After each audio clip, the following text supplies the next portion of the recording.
update ng bayan. Maasahan anumang panahon.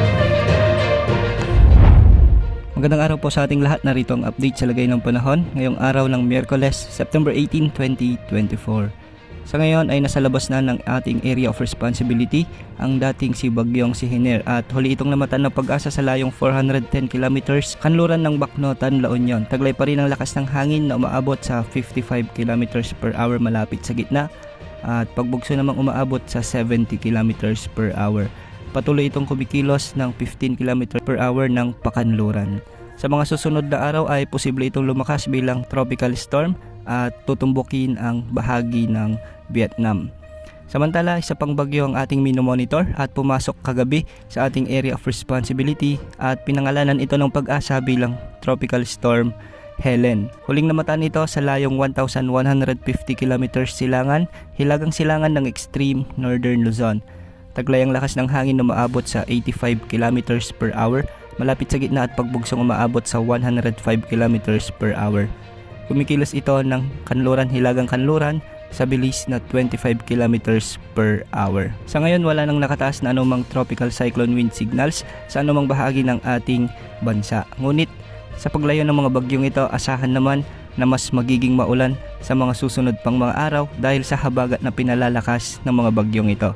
Ngayong araw nga, asahan ang mga pag-ulan sa bahagi ng Palawan, Occidental Mindoro at Antique. Dulot pa rin ito ng habagat na hinihila ng mga bagyong ito. Samantala, may mga pabugso-bugsong pag-ulan din naman dulot ng habagat sa bahagi ng Batangas, Zambales, Bataan, Pangasinan, ang nalalabing bahagi ng Mimaropa at ang nalalabing bahagi ng Western Visayas. Sa mga lugar na ito ay posibleng makaranas ng minsan ay katamtaman hanggang sa kung minsan ay malalakas ding pagulan, kaya posible ang mga pagbaha at pagguho ng lupa. Samantala sa Metro Manila, Zamboanga Peninsula, Bangsamoro Region, Caraga Region, Northern Mindanao, Cordillera Administrative Region, Bicol Region, ang nalalabing bahagi ng Visayas, Calabarzon, Central Luzon at ang buong Ilocos Region ay makakaranas din ng maulap na kalangitan na may mga kalat-kalat na pagulan at pagkidlat pagkulog. Ito yung mga lugar na naapektado pa rin ng southwest monsoon, kaya posible pa rin ang mga biglang pagbaha at pagguho ng lupa, lalo na kung may mga katamtaman hanggang sa kung minsan ay may mga malalakas na pagbuhos ng ulan. At sa nalalabing bahagi naman ng bansa, asahan ang bahagyang maulap hanggang sa maulap na kalangitan na may mga pagkidlat pagkulog at mga isolated rain showers. Dulot pa rin ito